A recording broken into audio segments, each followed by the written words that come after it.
Hello friends, एक बार फिर से स्वागत है आपका अपने यूट्यूब चैनल पर। आज के इस वीडियो में हम लोग डिस्कस करेंगे नाटक, एकांकी और उपन्यास से संबंधित वो बहुत ही महत्वपूर्ण प्रश्न जो आपकी किसी भी प्रतियोगी परीक्षा में अभी तक पूछे जा चुके हैं।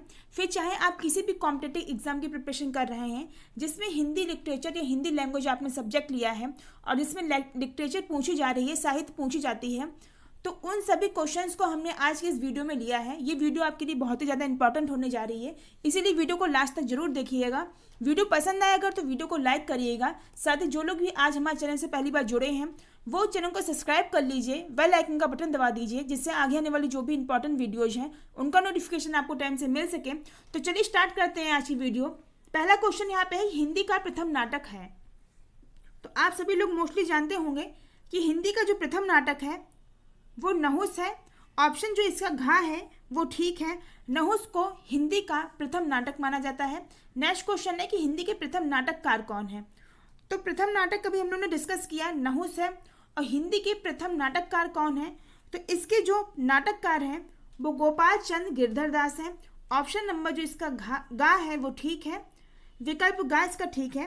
नेक्स्ट देखते हैं 67 की हिंदी में नाटक रचना का प्रारंभ किस युग की देन है। काफी इंपॉर्टेंट क्वेश्चन है कि नाटक रचना का जो प्रारंभ है वो किस युग से शुरू हुआ है, यानी कि किस युग की देन है नाटक रचना, ये आपको बताना है। तो जो नाटक रचना है वो भारतेंद्र युग की देन है। ऑप्शन जो इसका खा है, विकल्प खा है, वो ठीक है।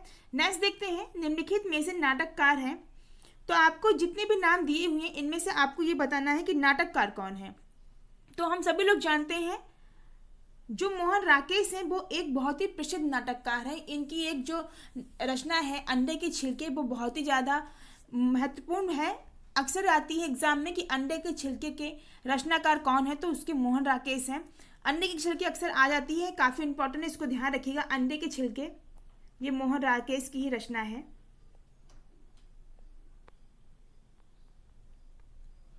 और यहाँ पर पूछा गया है कि जितने भी आपको 4 ऑप्शन दिए हुए हैं इसमें से पूछा गया है कि नाटककार कौन है। तो एक जो नाम है मोहन राकेश जी का, ये एक बहुत ही प्रसिद्ध नाटककार है। और अभी हम लोगों ने डिस्कस किया अंडे के छिलके। तो अंडे के छिलके मोहन राकेश की एक बहुत ही प्रसिद्ध एकांकी है। क्वेश्चन ये भी आ जाता है कि अंडे के छिलके जो है वो किस विधा की रचना है, तो आप लोग बता सकते हैं कि अंडे के छिलके जो है वो एकांकी है, किसकी है, तो मोहन राकेश की है। नेक्स्ट देखते हैं, वैदिकी हिंसा हिंसा हिंसा न भवति के लेखक हैं। काफी इंपॉर्टेंट है, वैदिकी हिंसा हिंसा न भवति के लेखक कौन है, तो इसके जो लेखक हैं वो भारतेंद्र हरिश्चंद्र जी हैं। विकल्प इसका गा ठीक है। नेक्स्ट है, ध्रुव स्वामी की रचना विधा है। काफी इंपॉर्टेंट है ध्रुव स्वामी। तो ध्रुव स्वामी की यहाँ पे रचना विधा पूछिए कि ध्रुव स्वामी क्या है। तो हम सब लोग जानते हैं ध्रुव स्वामी जो है वो एक नाटक है और ये काफी प्रसिद्ध नाटक है, इसको ध्यान रखिएगा। ध्रुव स्वामी जो है वो एक नाटक है। नेक्स्ट देखते हैं, इनमें से कौन नाटक नहीं है, ये आपको बताना है। तो यहाँ पे जितने भी ऑप्शंस दिए हुए हैं उसमें अपना अपना जो भाग्य है वो एक नाटक नहीं है। बाकी राजमुकुट, गरुण ध्वज, आन का मान, ये तीनों ही नाटक है, लेकिन अपना अपना भाग जो है वो नाटक नहीं है। नेक्स्ट देखते हैं, निम्नलिखित में कौन सी रचना नाटक है, ये आपको बताना है यहाँ पे कि इनमें से कौन सी जो रचना है वो नाटक है। तो जो इसमें स्कंद गुप्त है वो एक नाटक है। विकल्प इसका घा ठीक है। नेक्स्ट देखते हैं, निम्नलिखित में कौन सी रचना नाटक है। यहाँ पे फिर से पूछा गया है कि कौन सी रचना जो है वो नाटक है। तो नाटक जो है इसमें वो आपका चंद्रगुप्त है, वो एक नाटक है और ये अत्यंत फेमस नाटक है। आप लोग ने शायद ये पढ़ा भी होगा चंद्रगुप्त अपने सिलेबस में। ये बहुत ही प्रसिद्ध एक नाटक है। नेक्स्ट देखते हैं, सूतपूत किस विधा की रचना है। तो जो सूतपूत है वो एक नाटक है और ये काफी प्रसिद्ध नाटक है, इसीलिए 74 का जो हमारा राइट ऑप्शन है, विकल्प है, वो गा ठीक है। नेक्स्ट देखते हैं, कौन सी रचना नाटक है। यहाँ पे फिर से बताना है कि इसमें से कौन सी जो रचना है वो नाटक है, ये बताना है आपको। तो जो अंधेर नगरी है ये एक नाटक है। शायद आप लोगों ने ये अपने सिलेबस में 5th या 6th में जो बुक रहती है हिंदी की उसमें आप लोगों ने पढ़ा भी होगा। अंधेर नगरी भारतेंद्र हरिश्चंद्र जी की है और ये जो है वो एक नाटक है, इसको ध्यान रखिएगा। ये नाटक एक विधा है भारतेंद्र हरिश्चंद्र जी का। भारतेंद्र युग का नाटक है, आपको ये बताना है कि इसमें से कौन सा जो नाटक है वो भारतेंद्र युग का है। तो इसमें जो आपका नल दमयंती जो है, ऑप्शन नंबर जो घ है विकल्प, वो आपका एक नाटक है जो कि भारतेंदु युग का है। यहाँ पे भारतेंदु युग का नाटक पूछा गया था, तो नल दमयंती जो है वो भारतेंदु युग का नाटक है। नेक्स्ट देखते हैं छायावाद की रचना है, तो छायावाद की जो रचना है वो ध्रुव स्वामी है। नेक्स्ट देखते हैं, नेक्स्ट क्वेश्चन है कि जयशंकर प्रसाद किसके लेखक हैं अथवा जयशंकर प्रसाद का नाटक है। तो हम सभी लोग जानते हैं जो ध्रुव स्वामी है वो जयशंकर प्रसाद का एक बहुत ही प्रसिद्ध नाटक है। नेक्स्ट देखते हैं स्कंदगुप्त नाटक के लेखक हैं, तो स्कंदगुप्त नाटक है उसके जो लेखक हैं वो जयशंकर प्रसाद हैं, विकल्प इसका गा ठीक है।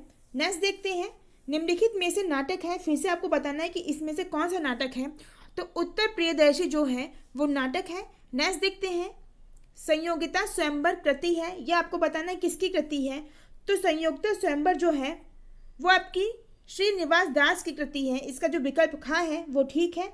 नेक्स्ट देखते हैं आधे अधूरी रचना है, काफ़ी इंपॉर्टेंट है कि आधे अधूरे किसकी रचना है, तो हम लोग जानते हैं आधे अधूरे जो है वो मोहन राकेश की रचना है, विकल्प इसका गा ठीक है। तो फ्रेंड्स यहाँ पे हम लोगों ने अभी तक डिस्कस किया था जो भी नाटक से संबंधित जितने भी महत्वपूर्ण प्रश्न हो सकते हैं उनको डिस्कस किया। अब हम लोग डिस्कस करेंगे एकांकी से संबंधित कौन कौन से महत्वपूर्ण प्रश्न हैं जो आपकी प्रतियोगी परीक्षा में पूछे जा चुके हैं और जिनके आगे भी पूछे जाने की संभावना है। तो एकांकी का पहला जो प्रश्न है वो ये है कि हिंदी एकांकी के जनक माने जाते हैं, यह आपको बताना है किसको माना जाता है, तो राजकुमार वर्मा जो है वो हिंदी एकांकी के जनक माने जाते हैं, काफ़ी इंपॉर्टेंट क्वेश्चन है। नेक्स्ट देखते हैं निम्नलिखित में कौन सी रचना भारतेंदु जी की है, ये बताना है, तो भारतेंदु जी की रचना जो है वो अंधेर नगरी है। नेक्स्ट देखते हैं अगला क्वेश्चन है कि अंधेरी नगरी का रचयिता या रचनाकार कौन है, ये बताना है। तो हम लोगों ने अभी पढ़ा जो अंधेर नगरी है उसके रचयिता या रचनाकार हैं वो भारतेंदु हरिश्चंद्र जी हैं, विकल्प इसका का ठीक है। नेक्स्ट क्वेश्चन देखते हैं कि भारतेंदु हरिश्चंद्र किसके लेखक हैं, ये आपको बताना है, तो भारतेंदु हरिश्चंद्र अंधेर नगरी के लेखक हैं। अगला प्रश्न है प्रेम योगिनी एकांकी किस युग की रचना है, तो प्रेम योगिनी एकांकी जो है वो भारतेंदु युग की रचना है, विकल्प इसका घा ठीक है। नेक्स्ट देखते हैं दीपदान नामक रचना है, काफ़ी इंपॉर्टेंट है। दीपदान नामक जो रचना है वो एक एकांकी है, तो इसीलिए इसका जो ऑप्शन घा है, विकल्प घा है, वो ठीक है। अब हम लोग बात करते हैं उपन्यास से संबंधित जो भी महत्वपूर्ण प्रश्न है उन पर। पहला है कि हिंदी का पहला मौलिक उपन्यास कौन सा है, काफ़ी इंपॉर्टेंट प्रश्न है, बहुत बार एग्जाम में आ चुका है और आगे भी आने की संभावना है। यहाँ पे आप देख सकते हैं 2005, 7, 8, 9, 10, 13 और 14 में पूछा गया है। यहाँ पे है कि हिंदी का प्रथम मौलिक उपन्यास कौन सा है। मोस्टली लोग जानते होंगे कि हिंदी का पहला मौलिक जो उपन्यास है वो परीक्षा गुरु को माना जाता है, विकल्प इसका जो खा है वो ठीक है, परीक्षा गुरु। नेक्स्ट देखते हैं मुंशी प्रेमचंद ने किस विधा को मानव चरित्र का चित्रमास कहा है, तो मुंशी प्रेमचंद ने उपन्यास को मानव चरित्र का चित्रमास कहा है। नेक्स्ट देखते हैं जयशंकर प्रसाद का उपन्यास बताना है कौन सा है, तो जयशंकर प्रसाद का जो उपन्यास है वो कंकाल है। अगला है परीक्षा गुरु के रचयिता या लेखक कौन है, तो परीक्षा गुरु के रचयिता जो है वो श्रीनिवास दास है। नेक्स्ट है जयशंकर प्रसाद की रचना आपको बतानी है, तो जयशंकर प्रसाद की रचना तितली है इसमें। अगला है शेखर एक जीवनी के लेखक कौन है, ये बताना है आपको। ये बहुत ही महत्वपूर्ण रचना है शेखर एक जीवनी, और इसके जो लेखक हैं वो आपके अज्ञेय जी हैं, इसका जो घा विकल्प है वो ठीक है। नेक्स्ट देखते हैं गबन के लेखक कौन है, सभी लोग जानते होंगे गबन के जो लेखक हैं वो प्रेमचंद हैं। नेक्स्ट है निम्नलिखित में कौन आंचलिक उपन्यासकार हैं, तो आंचलिक उपन्यासकार जो है वो फणीश्वर नाथ रेणु जी हैं। आंचलिक उपन्यास वो उपन्यास होता है जो किसी एक क्षेत्र विशेष से संबंधित होता है। जिस उपन्यास में किसी एक क्षेत्र विशेष की विशेषताएं बताई जाती हैं वो उपन्यास आंचलिक विशेष होता है, और आंचलिक उपन्यास का जो है वो फणीश्वर नाथ रेणु जी हैं। नेक्स्ट देखते हैं द्विवेदी युग के लेखक कौन है, ये बताना है, तो द्विवेदी युग के जो लेखक हैं वो चंद्र शर्मा गुलेरी हैं, का विकल्प ठीक है इसका। नेक्स्ट देखते हैं नूतन ब्रह्मचारी की विधा बतानी है, तो नूतन ब्रह्मचारी जो है वो एक उपन्यास है, विकल्प इसका का ठीक है। अगला है निम्नलिखित में कौन सी रचना उपन्यास है, ये बतानी है, तो निम्नलिखित में से जो आपकी जो गबन है प्रेमचंद का वो एक उपन्यास है। अगला देखते हैं निम्नलिखित में कौन सी रचना उपन्यास नहीं है, ये बताना है इस बार, कि इसमें से कौन सी जो रचना है वो उपन्यास नहीं है। तो अशोक के जो फूल हैं वो उपन्यास नहीं है। अशोक के फूल के रचनाकार कौन है? तो हजारी प्रसाद द्विवेदी जी हैं। ये भी ध्यान रखिए, कई बार आता है एग्जाम में। नेक्स्ट है सुनीता विधा की दृष्टि से रचना है। तो ये आपको बताना, जो सुनीता विधा है वो विधा की दृष्टि से कौन सी रचना है ये बताना है। तो सुनीता जो है वो विधा की दृष्टि से एक उपन्यास है। नेक्स्ट देखते हैं हरिशंकर परसाई की कृति कौन सी है। तो हरिशंकर परसाई की कृति जो है वो तट की खोज है। विकल्प इसका का ठीक है। अगला है बलचनामा उपन्यास है, ये बताना है किसका है। तो ये नागार्जुन का उपन्यास है। विकल्प इसका खा ठीक है। नेक्स्ट देखते हैं गुनाहों का देवता कृति है, काफ़ी इंपॉर्टेंट है। गुनाहों का देवता जो है वो धर्मवीर भारती की है। नेक्स्ट है निम्नलिखित में कौन सी रचना उपन्यास है। तो इसमें से जो गोदान है वो एक उपन्यास है। अगला है अनाम दास का पोथा के रचनाकार कौन है, काफ़ी इंपॉर्टेंट है। अनाम दास का पोथा ये डॉक्टर हजारी प्रसाद द्विवेदी की रचना है। अगला है निम्नलिखित में कौन सा उपन्यास प्रेमचंद का है, ये बताना है। तो इनमें से जो गोदान है वो प्रेमचंद का उपन्यास है, आप लोग जानते होंगे। नेक्स्ट है गोदान किस विधा की रचना है। तो अभी हम लोगों ने डिस्कस किया जो गोदान है वो एक उपन्यास है जो कि प्रेमचंद जी का है। तो विकल्प इसका का ठीक है। नेक्स्ट है आधुनिक युग की महिला उपन्यास लेखिका है। तो आधुनिक युग की महिला उपन्यास लेखिका जो है वो मनु भंडारी हैं। इसका विकल्प जो घा है वो ठीक है। नेक्स्ट है प्रेमचंद का उपन्यास नहीं है। इसमें से ये बताना है कि कौन सा जो है वो प्रेमचंद का उपन्यास नहीं है। तो इसमें से गोदान जो है वो प्रेमचंद का निर्मला भी है, रंगभूमि भी है, लेकिन जो त्यागपत्र है वो प्रेमचंद का उपन्यास नहीं है। इसीलिए विकल्प इसका घा ठीक है। नेक्स्ट है वाणभट्ट की आत्मकथा किस विधा की रचना है। तो वाणभट्ट की आत्मकथा जो है वो एक उपन्यास है। विकल्प इसका का ठीक है। नेक्स्ट देखते हैं डॉक्टर हजारी प्रसाद द्विवेदी का उपन्यास बताना है कौन सा है। तो डॉक्टर हजारी प्रसाद द्विवेदी का जो उपन्यास है वो अनाम दास का पोथा है, अभी हम लोगों ने ऊपर डिस्कस किया था। नेक्स्ट देखते हैं रामवृक्ष बेनीपुरी की रचना कौन सी है, ये बताना है। तो रामवृक्ष बेनीपुरी की जो रचना है वो पतितों के देश में है।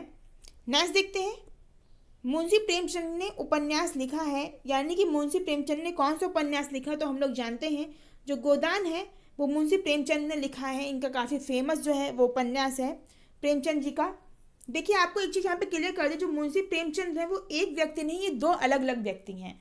जब दोनों लोगों ने मिलकर हंस पत्रिका का संपादक किया था, मुंशी जी ने और प्रेमचंद जी ने, तो ये पत्रिका इतनी ज़्यादा प्रसिद्ध हो गई कि कालांतर में मुंशी प्रेमचंद को एक ही व्यक्ति मान लिया गया। लोग मुंशी प्रेमचंद को अलग अलग नहीं समझते हैं। बहुत कम ही लोग शायद ये चीज़ जानते होंगे कि मुंशी प्रेमचंद जो हैं वो दो अलग अलग व्यक्ति हैं, ना कि एक ही व्यक्ति है। लेकिन ये जो इनकी पत्रिका आई थी हंस पत्रिका, उससे इतना ज़्यादा फेमस हो गए थे, प्रसिद्ध हो गए थे कि कालांतर में मुंशी प्रेमचंद को एक ही व्यक्ति लोगों ने समझ लिया। तो इसीलिए मोस्टली प्रेमचंद के नाम के आगे मुंशी लोग लगा देते कि मुंशी प्रेमचंद। ये इनका पूरा नाम नहीं है, मुंशी अलग है और प्रेमचंद अलग है। तो यहाँ पे मुंशी प्रेमचंद ने उपन्यास लिखा है तो गोदान लिखा है। अगला है गोदान उपन्यास के लेखक बताने हैं आपको। तो अभी हम लोगों ने डिस्कस किया जो मुंशी प्रेमचंद हैं वो गोदान उपन्यास के लेखक हैं। अगला है तितली उपन्यास के रचनाकार आपको बताना है कौन है। तो सभी लोग जानते होंगे जयशंकर प्रसाद जी हैं तितली के। नेक्स्ट है गिरती दीवारों के रचनाकार के कौन रचनाकार है गिरती दीवारों के। तो गिरती दीवारों के जो रचनाकार हैं वो उपेंद्र नाथ अश्क हैं। का इसका जो ऑप्शन है वो ठीक है। अगला है भाग्यवती उपन्यास के लेखक बताने हैं। तो भाग्यवती उपन्यास के लेखक हैं वो श्रद्धा राम फुलेरी हैं। ऑप्शन नंबर इसका का ठीक है, विकल्प का ठीक है। नेक्स्ट है मुंशी प्रेमचंद की कृति बतानी है कौन सी है। तो मुंशी प्रेमचंद की कृति सब लोग जानते हैं सेवा सदन है। विकल्प का ठीक है। अगला देखते हैं राग दरबारी की रचना विधा बताना है कि राग दरबारी जो रचना है वो किस विधा की है। तो राग दरबारी जो है वो ना कविता है, ना नाटक है, ना ही निबंध है, इनमें से कोई भी नहीं है। इसका विकल्प घा ठीक है। अगला है हजारी प्रसाद द्विवेदी का उपन्यास बताना है आपको कि कौन सा है। तो हजारी प्रसाद द्विवेदी का जो उपन्यास है वो बाणभट्ट की आत्मकथा है। खा जो इसका विकल्प है वो ठीक है। अगला है पतितों के देश में किस साहित्यकार की रचना है। तो पतितों के देश में ये रामवृक्ष बेनीपुरी की है, अभी हम लोगों ने डिस्कस किया। अगला है नदी के द्वीप के रचनाकार कौन है। तो नदी के द्वीप के रचनाकार वो अज्ञे जी हैं। विकल्प इसका खा ठीक है। नेक्स्ट देखते हैं नदी के द्वीप किस विधा की रचना है, ये आपको बताना है। तो नदी के द्वीप जो है वो एक उपन्यास है जो कि अज्ञे जी का है। तो फ्रेंड्स ये थी हमारी आज की वीडियो आपको कैसी लगी कमेंट के जरूर बताइए। साथ ही आपके कितने क्वेश्चन ठीक हुए इस इन क्वेश्चंस में, वो भी हमको बताइए। वीडियो पसंद आई है तो वीडियो को लाइक करिए, ज़्यादा से ज़्यादा शेयर करिए अपने फ्रेंड्स के साथ में। साथ ही जो लोग भी चैनल पर नए हैं वो चैनल को सब्सक्राइब कर लीजिए, बेल आइकन का बटन दबा दीजिए, जिससे आगे आने वाली जो भी इंपॉर्टेंट वीडियोज हैं उनका नोटिफिकेशन आपको टाइम से मिल सके। मिलते हैं नेक्स्ट वीडियो में, तब तक अपना ख्याल रखिए, खुश रहिए। Thank you.